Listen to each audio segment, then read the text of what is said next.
आम आदमी पार्टी भी छोटी सी पार्टी है, ये भी कान्हा की तरह है, अपने सामने बड़े बड़े राक्षसों के वध कर रहे हैं। विदेशों में भाषण करके आ जाओ और कह दो हम विश्व गुरु बन गए, ऐसे विश्व गुरु नहीं बनेगा। बेरोजगारों की सेना से भारत दुनिया का नंबर 1 देश नहीं बन सकता। यह फ्री की रेवड़ी, ये इनसे ना रेवड़ी खाते बन रही है ना रेवड़ी उगलते बन रही है। 3.5 लाख करोड़ रुपए का कर्जा है। गुजरात सरकार ने तो आज तक कुछ भी फ्री नहीं दिया, फिर ये कर्जा कहां से चढ़ गया जी? फिर तो कर्जा नहीं चढ़ना चाहिए था, उन्होंने तो कुछ भी नहीं दिया फ्री में, तो ये कर्जा कहां से चढ़ गया? सारा पैसा लूट के खा गए, इसलिए कर्जा चढ़ गया। कर्जा फ्रीबी से नहीं चढ़ता, कर्जा लूटने से चढ़ता है। पंजाब के ऊपर अभी हमने सरकार संभाली है, 3.5 लाख करोड़ का कर्जा है। पंजाब को तो कुछ नहीं दिया था पिछली सरकारों ने फ्री में, फिर ये कर्जा कहां से चढ़ गया? देश की हर सरकार के ऊपर लाखों करोड़ों का कर्जा है, उन्होंने तो कुछ भी नहीं दिया था फ्री में, फिर ये कर्जा कहां से चढ़ गया? और दिल्ली वालों को सब कुछ फ्री में मिल रहा है, फिर भी कर्जा नहीं है दिल्ली सरकार के ऊपर।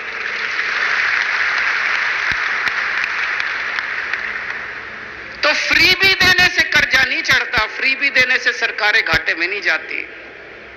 2 किस्म की राजनीति है, एक वो जो सरकारों को लूटते हैं, देश को लूटते हैं, पैसा कमाते हैं, भ्रष्टाचार करते हैं, अपने परिवार के घर भरते हैं, 7 पुश्तों तक इन्होंने पैसे कमा रखे हैं, 7 पुश्तें इनकी घर बैठ के खाएंगी। और दूसरी वो राजनीति है जो फ्री में देती है सबको, जनता के भले के लिए ईमानदार राजनीति है। कोई नेता अगर देश के अंदर खड़ा होकर कहे कि मेरे को फ्री की रेवड़ी के खिलाफ हूं, समझ जाओ उस नेता की नीयत खराब है, वो नेता भ्रष्टाचारी है। कोई नेता अगर देश में देखो कि वो कह रहा है फ्री की रेवड़ी खराब है, जनता को फ्री की सुविधाएं नहीं मिलनी चाहिए, सरकार घाटे में चली जाएगी, समझ जाओ उसकी नीयत खराब है। वो अपने दोस्तों के कर्जे माफ करना चाहता है, अपने परिवार के घर भरना चाहता है, जनता को लूटना चाहता है, एमएलए खरीदना चाहता है, वो देश का बेड़ा गर्क करना चाहता है। ये एक आज टेस्ट लेके चले जाना, जो नेता कहे जनता को फ्री की सुविधाएं मिलनी चाहिए वो नेता ईमानदार, जो नेता कहे जनता को फ्री की सुविधाएं नहीं मिलनी चाहिए वो नेता बेईमान और भ्रष्टाचारी और गद्दार। और ये चारों चीजें जनता को बहुत पसंद आ रही हैं, और इसी वजह से दिल्ली में हमारी 3री बार सरकार बनी, पंजाब में हमारी सरकार बन गई, और अब गुजरात के अंदर हमारी सरकार बनेगी। अब ये आम आदमी पार्टी को रोकना चाहते हैं, कैसे रोकें? तो अब इन्होंने मिलके खूब प्लानिंग करी है, आम आदमी पार्टी को कुचल दो, आम आदमी पार्टी को क्रश कर दो, चारों तरफ से घेर लो इनको, आम आदमी पार्टी को क्रश कर दो। झूठे आरोप लगाए जा रहे हैं, हमारे दिल्ली के एमएलए के ऊपर 169 केस हो चुके, अभी तक 169 केस, 169 केसेस, एक केस में भी सजा नहीं हुई, एक में भी। 169 में से 135 केस बाइज्जत बरी हो गए, 34 केस बचे। इससे क्या पता चलता है? ये लड़ाई भ्रष्टाचार के खिलाफ नहीं लड़ रहे, ये आम आदमी पार्टी को कुचलने की साजिश कर रहे हैं। एक केस में तो सजा हो जाती, 169 में से 20, 25, 30 केस में सजा होती, 40 केस में सजा होती, हम सोचते भाई कुछ गड़बड़ है, हमारे एमएलए भ्रष्ट हैं। 169 में से एक केस में सजा नहीं हुई, 135 में बरी हो गए, 34 पेंडिंग है, उसमें भी बरी हो जाएंगे। इसका मतलब है जो लाल किले के ऊपर खड़े होकर कहते हैं ना मैं भ्रष्टाचार के खिलाफ लड़ रहा हूं, भ्रष्टाचार के खिलाफ नहीं लड़ रहे, आम आदमी पार्टी के खिलाफ लड़ रहे हैं। ये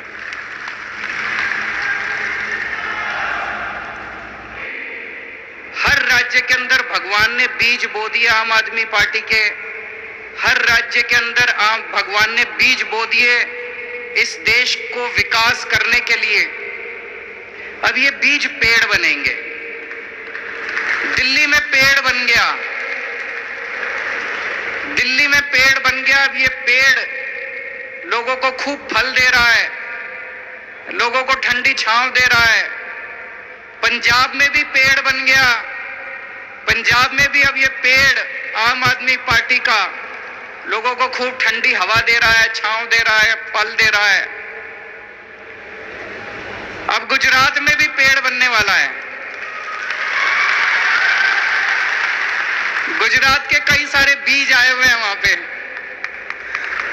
साल डेढ़ साल पहले गुजरात के अंदर 27 बीज भगवान ने बोए थे आम आदमी पार्टी के। वो पेड़ बनने वाला है। गुजरात में आम आदमी पार्टी की सरकार बनने वाली है। अंदर बल्ले बल्ले हो रही है, चारों तरफ आम आदमी पार्टी की चर्चा हो रही है सोशल मीडिया से।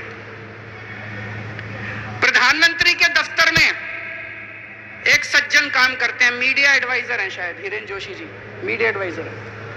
हिरेन जोशी जी हैं, एक मीडिया एडवाइजर हैं प्रधानमंत्री के। मेरे को कई एडिटर्स दिखा रहे थे, बड़े बड़े चैनलों के, हमारे देश के बड़े बड़े चैनलों के मालिक, उनके एडिटर्स, उनको क्या गंदी गंदी गालियां लिख के भेजते हैं वो। केजरीवाल को दिखाया तो ये कर देंगे, केजरीवाल को दिखाया तो वो कर देंगे। आम आदमी पार्टी को दिखाने की जरूरत नहीं है, आप अपने चैनल का दुरुपयोग कर रहे हो, हम तुम्हारा ये कर देंगे, वो कर देंगे, फलाना कर। क्या धमकियां दे रहे हैं वो। ऐसे देश चलाएंगे, ऐसे धमकियां देंगे, फिर फोन कर करके धमकियां देते हैं। मैं आज यहां से हिरेन जोशी जी को एक ही चीज कहना चाहता हूं, अगर किसी ने आपके स्क्रीनशॉट जो आप इनको मैसेज भेज रहे हो, इन्होंने सोशल मीडिया में डाल दिए, आप भी और प्रधानमंत्री जी शक्ल दिखाने लायक नहीं बचोगे इस देश के अंदर। और ये जो आप धमकियां देते हो ना, कईयों ने रिकॉर्डिंग करके रख रखी है आपकी। अगर किसी दिन किसी ने आपकी रिकॉर्डिंग सोशल मीडिया में डाल दी, शक्ल दिखाने लायक नहीं बचोगे। बंद करो ये गंदगी, बंद करो इस तरह से मीडिया को धमकाना। और अब केवल मीडिया के भरोसे नहीं रहा, देश ने सोशल मीडिया के ऊपर, जनता अब सोशल मीडिया के ऊपर आ गई है। सोशल मीडिया के जरिए ऐसे देश आगे नहीं बढ़ेगा दोस्तों। हम सबको मिलके भारत को दुनिया का नंबर 1 देश बनाना है। बनाना है कि नहीं बनाना है? भारत दुनिया का नंबर 1 देश केवल भाषणबाजी करने से नहीं बनेगा। विदेशों में भाषण करके आ जाओ और कह दो हम विश्व गुरु बन गए, ऐसे विश्व गुरु नहीं बनेगा। एक एक बच्चे को अच्छी शिक्षा देनी पड़ेगी, तब भारत दुनिया का नंबर 1 देश बनेगा। भारत को दुनिया का नंबर 1 देश कोई एक आदमी नहीं बनाएगा। जब इस देश का एक एक बच्चा अच्छी शिक्षा पाएगा, तभी भारत दुनिया का नंबर 1 देश बनेगा। मेहनत करनी पड़ेगी उसके लिए, मेहनत करनी पड़ेगी उसके लिए। अभी प्रधानमंत्री जी ने ऐलान किया कि 14,500 सरकारी स्कूल ठीक करेंगे। बहुत अच्छी बात है, मैंने बधाई दी उनको। पर 5 साल में 14,500 सरकारी स्कूल ठीक करोगे? देश में 10.5 लाख सरकारी स्कूल हैं। सारे स्कूल ठीक करते करते तो 500 साल लग जाएंगे। अब ये देश रुकने को तैयार नहीं है, देश बेचैन है, देश बहुत बेचैन हो रहा है। 5 साल में सारे सरकारी स्कूल ठीक करने हैं। देश मांग कर रहा है कि अगर दिल्ली के सारे सरकारी स्कूल 5 साल में ठीक हो सकते हैं, अगर पंजाब के सारे स्कूल 5 साल में हम ठीक करके दिखाएंगे, तो पूरे देश के सारे सरकारी स्कूल 5 साल के अंदर ठीक हो सकते हैं। पैसा है, पैसा है, पैसे की लूट बंद करो, पैसे की लूट बंद होगी, सारे सरकारी स्कूल ठीक हो जाएंगे। और अगर सारे सरकारी स्कूल ठीक हो गए, तो भाई साहब एक एक बच्चा मेरे देश का कोई इंजीनियर बनेगा, कोई वकील बनेगा और अपने घर की गरीबी दूर करेगा। 5 साल के अंदर हम देश की गरीबी दूर कर सकते हैं। दूसरी चीज, अगर अपने को भारत को दुनिया का नंबर 1 देश बनाना है, हमें अपने सारे लोगों के लिए अच्छा और फ्री के इलाज का इंतजाम करना पड़ेगा। खूब अस्पताल बनाने पड़ेंगे, सरकारी अस्पताल अच्छे करने पड़ेंगे, सबके लिए, चाहे अमीर हो चाहे गरीब हो, अच्छे इलाज का इंतजाम करना पड़ेगा। करना पड़ेगा कि नहीं करना पड़ेगा? तीसरी चीज, हर बच्चे के पास रोजगार होना चाहिए। बेरोजगारों की सेना से भारत दुनिया का नंबर 1 देश नहीं बन सकता। हर बच्चा रोजगार के साथ हो, उसकी भी पूरी प्लानिंग हम लोगों ने की हुई है। चौथी चीज, महिलाओं को सुरक्षा मिले और महिलाओं को बराबरी का अधिकार मिलना चाहिए। अगर महिलाएं हमारे साथ कंधे से कंधा मिला के नहीं चलेंगी तो भारत दुनिया का नंबर 1 देश नहीं बन सकता। 5वीं चीज, किसानों को अपनी फसलों का पूरा दाम मिलना शुरू हो जाए। एक बार में पूरे देश का रूरल इंडिया, जितना गांव देहात है, सारा गरीबी दूर हो जाएगी। किसानों को उनकी फसलों के पूरे दाम दो। और 6ठी चीज, वर्ल्ड क्लास इंफ्रास्ट्रक्चर अपने को तैयार करना पड़ेगा देश के अंदर। मेरे मन में तो ये 6 चीज आती हैं, लेकिन केवल ये 6 नहीं है। अपने को 130 करोड़ लोगों को जोड़ना है और बहुत सारे आइडियाज आएंगे और बहुत सारी बातें आएंगी। सबको संजो के, सबको साथ लेके हम इस देश को दुनिया का नंबर 1 देश बनाएंगे। कई लोग मेरे से पूछते हैं कि जी अगले चुनाव में किसके साथ अलायंस करोगे, कौन सी पार्टियों के साथ करोगे, भाजपा के खिलाफ एक यूनाइटेड। भाई साहब, मेरे को ये सब जोड़ तोड़ समझ नहीं आती। एक ही चीज समझ आती है, जिस दिन इस देश के 130 करोड़ लोगों का अलायंस बन गया, हमें दुनिया का नंबर 1 देश बनने से कोई नहीं रोक सकता। आज से 75 साल पहले इस देश के लोग इकट्ठे हुए थे और हमने अंग्रेजों को उठा के बाहर फेंक दिया था। एक बार फिर सारे जने इकट्ठे हो जाओ, फिर से हम इस देश को दुनिया का नंबर 1 देश बना देंगे। हमें लोगों को जोड़ना है। आज जब आप सब लोग यहां से जाओगे, ये 6 बातें हर एक आदमी को बतानी है। सबको, जनता को इस मिशन के साथ जोड़ना है, मेक इंडिया नंबर 1 मिशन। और इससे जुड़ने का एक फोन नंबर है, सारे जने नोट कर लो, 95100100, 2 बार 1000, 95100100। इस पे मिस्ड कॉल मारो और आप हमारे साथ इस मिशन के साथ जुड़ जाते हैं। तो आप भी जुड़ो और ज्यादा से ज्यादा लोगों को में इसका प्रचार करो, ज्यादा से ज्यादा लोगों को इसके साथ जोड़ने की कोशिश करो। देश के अंदर इन लोगों ने माहौल बहुत ज्यादा खराब कर दिया है। चारों तरफ लड़ाई झगड़ा, गुंडागर्दी, इस तरह से देश आगे नहीं बढ़ सकता। अपने को देश के अंदर शांति स्थापित करनी है। जब चारों तरफ शांति होगी, सुख शांति होगी, भाईचारा होगा, प्रेम होगा, तभी किसान आगे बढ़ेगा, तभी मजदूर आगे बढ़ेगा, तभी स्कूल आगे बढ़ेंगे, तभी शिक्षा आगे बढ़ेगी, तभी स्वास्थ्य आगे बढ़ेगा।